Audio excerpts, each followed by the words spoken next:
Ang tanda ng disipulo ni Jesus.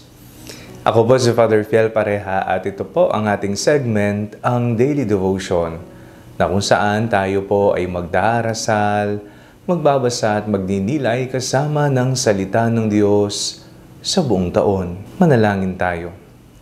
Sa ngalan ng Ama, ng Anak at ng Espiritu Santo. Amen. Halina, banal na Espiritu, liwanagan mo ang aming puso at isip, nang maunawaan at may sa buhay namin ng iyong salita. Amen. Our Bible passage for today is from the Gospel of St. John chapter 8, verses 31 to 38, and I read it for you. Then Jesus said to the Jews who had believed in him, "If you continue in my word, you are truly my disciples, and you will know the truth, and the truth will make you free." They answered him, "We are descendants of Abraham and have never been slaves to anyone. What do you mean by saying you will be made free?" Jesus answered them, "Very truly I tell you, everyone who commits sin is a slave to sin. The slave does not have a permanent place in the household. The son has a place there forever. So if the Son makes you free, you will be free indeed. I know that you are descendants of Abraham, yet you look for an opportunity to kill me, because there is no place in you for my word. I declare what I have seen in the Father's presence. As for you, you shall do what you have heard from the Father." Uso po ang mga palatandaan sa mga panahong ito.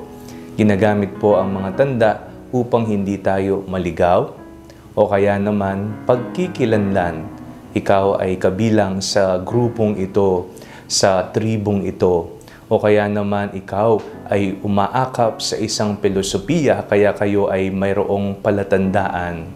May mga sign languages din na ginagamit ang iba't ibang mga grupo o tao sa iba't ibang panig ng mundo.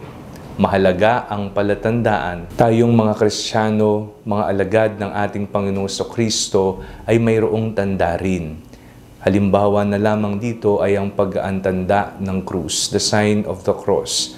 Ito ay tanda ng Santissima Trinidad at ito rin ay paalala sa atin na sa pamamagitan ng krus, tanda ng krus, tayong lahat ay minahal, tayong lahat ay tinubos ng isang mapagmahal na Panginoon. Sa ating pong binasang Ebanghelyo, napakinggan po natin ang sinabi ng Panginoong Kristo, "If you remain in my words," kung kayo ay mananatili sa aking mga salita.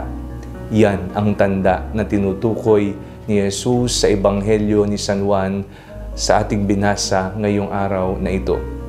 Tayo po ba ay nananatili sa salita ng Diyos? Sapagkat base na rin sa ating sinabi, ang sino man ang nananatili sa salita ng Panginoon ay makakaalam ng katotohanan. At ang katotohanan ito ang siyang magpapalaya sa Kanya. Iniisip natin na ang salita ng Diyos ay strikto, disiplinado. Iniisip natin na hindi tayo malaya kapag sinusunod natin ang mga utos ng Diyos.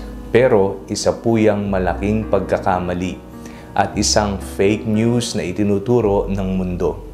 Sapagkat ang tunay na kalayaan ay matatamasa lamang kung iyong ibibigay ang sarili sa pinagmumulan ng katotohanan dito sa mundo. At yan ay walang iba kung hindi ang ating Panginoong Hesukristo, ang katotohanan ng mundo. Nais mo ang katotohanan? Nais mo ba ang kalayaan? Manatili ka sa Kanyang mga salita. Yan ang tanda ng alagad ni Jesus. Manalangin tayo. Panginoong Kristo, maging mapanuri nawa kami sa mga bagay na aming sinasamahan, inaakap at pinaniniwalaan. Nawa ang salita mo lamang ang siyang aming pipiliin araw-araw.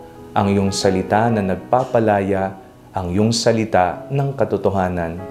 Amen. Sa ngalan ng Ama, ng Anak at ng Espiritu Santo. Amen. Huwag po ninyong kalimutang i-like ang video ito, mag-comment po kayo and share it with your family and friends. Ang Panalangin Bago Matulog ay may sariling Facebook page na po. Huwag niyo pong kakalimutang mag-like at mag-follow dito, and do not forget to subscribe to our YouTube channel. I-click niyo lamang po ang link na nasa description ng videong ito, o kaya naman po just search Father Fiel Pareha. Kung gusto niyo pong maging updated sa ating pagpapahayag, you can join our broadcast channel dito po sa ating Facebook page. God bless you po.